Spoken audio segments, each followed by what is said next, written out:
যে গৌৰৱ গগৈ যদি সঁচাকে পাকিস্তানৰ এজেণ্ট হয় তেতিয়াহ'লে তেওঁক আজিয়ে জেলত ভৰাব লাগে আৰু যদি বন্ধ নকৰি এনে ডিষ্টাৰ্ব কৰি থাকে তেতিয়াহ'লে হিমন্ত বিশ্ব শৰ্মাহে পাকিস্তানৰ পৰা কিবা লেনা দেনা কৰিছে নেকি সন্দেহ কৰিব লাগিব আৰু জেলত ভৰাই তেওঁ যাতে জীৱনত কেতিয়াও ওলাব নোৱাৰে আকৌ যাতে পাকিস্তানক কেতিয়াও সহায় কৰিব নোৱাৰে তাৰ কাৰণে ব্যৱস্থা কৰিব লাগে যদি পাকিস্তানৰ এজেণ্ট হয় কিন্তু যদি পাকিস্তানৰ এজেণ্ট নহয় আৰু আমাৰ হিমন্ত বিশ্ব শৰ্মাই তৈয়াৰ কৰা এজন নাটকৰহে এজেণ্ট তেতিয়াহ'লে বেহেৰবাৰী আউটপোষ্ট চোৱাৰ নিচিনাকৈ আমি মাজে মাজে এনেকুৱা ধৰণৰ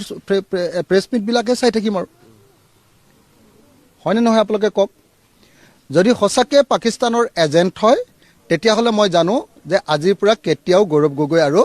বাহিৰত থাকিব নোৱাৰে কিন্তু কোনো গ্ৰেপ্তাৰৰ প্ৰসংগ অহা নাই এতিয়ালৈকে গ্ৰেপ্তাৰৰ কোনো কথা একো মোক এটা কথা কওকচোন মই যদি ৰাষ্ট্ৰদ্ৰোহী হওঁ মই যদি পাকিস্তানী এজেণ্ট হওঁ তেতিয়াহ'লে মোক বাহিৰত ৰাখিব নেকি কোনোবাই বাহিৰত ৰাখিব নেকি মইতো প্ৰত্যেক দিনাই নহ'লে ৰিপৰ্ট দি থাকিম পাকিস্তানক আমাৰ ভিতৰৰ দেশৰ খবৰবিলাক দি থাকিম একদিনৰ কাৰণে কোনোবাই ৰাখিব নেকি কোনোবাই আপোনাৰ পাকিস্তানী এজেণ্টক বিৰোধী দলপতি হিচাপে লোকসভাত ভাষণ দিবলৈ দিব নেকি আপোনালোকে নিজে কওক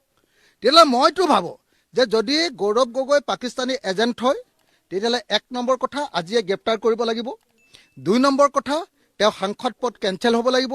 তেওঁ বিৰোধী কংগ্ৰেছ দলৰ বিৰোধী উপদলপতি হিচাপে যিটো পদত আছে সেই পদৰ পৰা চৰকাৰে খেদাৰ ব্যৱস্থা কৰিব লাগিব আৰু তেওঁক চিৰজীৱনৰ কাৰণে এনেকুৱাকৈ জেলত দিব লাগিব বা ফাঁচি দিব লাগিব যাতে কোনো দিন অসমৰ কোনো মানুহ ভাৰতৰ কোনো মানুহে যাতে কেতিয়াও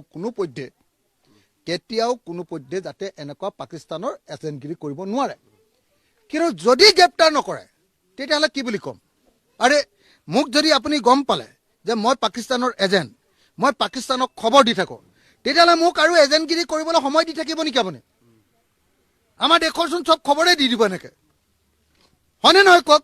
সেইকাৰণে মই কৈছোঁ যে হিমন্ত বিশ্ব শৰ্মাৰ বেহাৰবাৰী আউটপোষ্ট এই থিয়েটাৰখন এই চিনেমাখন চাই আমনি লাগিছে মইতো বেহাৰবাৰী আউটপোষ্ট অকল জেলত থাকোঁতেহে চাইছিলোঁ জেলত ওলোৱাৰ পাছত মন নাযায় একেকেইটা কথাকে দি থাকে একেকেইটা কাহিনীয়ে দি থাকে একেখন চিৰিয়েল কিমান চাই থাকিম আৰু মানুহকেইটাই নতুন বুদ্ধিদীপ্ত কথাও ক'ব পৰা নাই একেকেইটা কথাই এতিয়া হিমন্ত বিশ্ব শৰ্মাকো দেখিলোঁ যোৱা 2 বছৰ ধৰি বোলে পাকিস্তানৰ আমুক কৰিছিলে গৌৰৱ গগৈ তামুক কৰিছিলে ভুচুক কৰিছিলে টুচুক কৰিছিলে সেইবিলাক কথাকে আকৌ এবাৰ কৈছে আকৌ সেইবিলাক কথা ক'বৰ কাৰণে দিল্লীৰ পৰা 30 জন সাংবাদিকক এৰোপ্লেনত লৈ আহিছে 5 ষ্টাৰ হোটেলত খুৱাইছে বুৱাইছে পিন্ধাইছে আৰু পইচাও দিছে যদি সেইটোও নাজানো কি দিছে সেইটোও নাজানো আৰু কালি পীযুষ হাজৰিকাই গোটেইবিলাক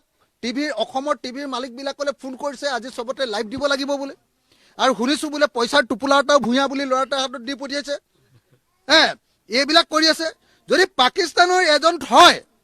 তেতিয়াহ'লে গৌৰৱ গগৈক আজিয়ে ধৰিব লাগে গ্ৰেপ্তাৰ কৰিব লাগে জেলৰ পৰা ওলাব নোৱাৰা কৰিব লাগে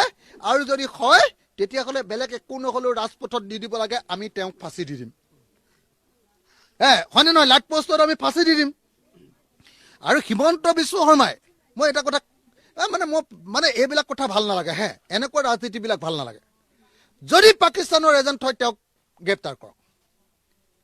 কৰক আজিয়ে গ্ৰেপ্তাৰ কৰক আকৌ বোলে পাকিস্তানৰ এজেণ্ট বুলি গম পালোঁ এইটো বোলে আকৌ অমিত শ্বাহে চাব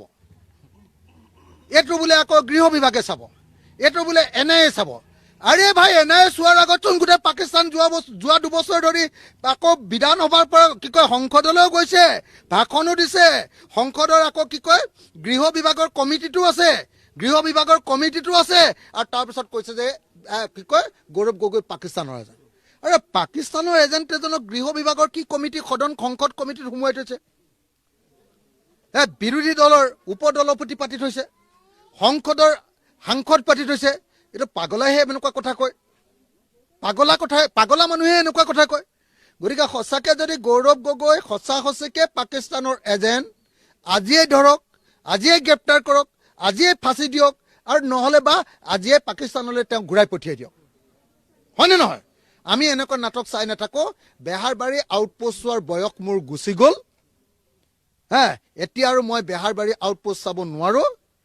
জেলত থাকোঁতে ফ্ৰী হৈ থাকোঁতে অকণমান চাইছিলোঁ 2খন ভাল পাইছিলোঁ তাৰপিছত একেখিনি এক্টিং একেখিনি কথা একেখিনি নাটক সেইখিনি বস্তু চাই থাকিবলৈ মন নাযায় হিমন্ত বিশ্ব শৰ্মাৰ এই নাটক বন্ধ কৰক আৰু যদি বন্ধ নকৰি এনে ডিষ্টাৰ্ব কৰি থাকে তেতিয়াহ'লে হিমন্ত বিশ্ব শৰ্মাহে পাকিস্তানৰ পৰা কিবা লেনা দেনা কৰিছে নেকি সন্দেহ কৰিব লাগিব কাৰণ হিমন্ত বিশ্ব শৰ্মা আগতে এনেকুৱা গণ্ডগোল কৰাৰ অভ্যাস আছিলে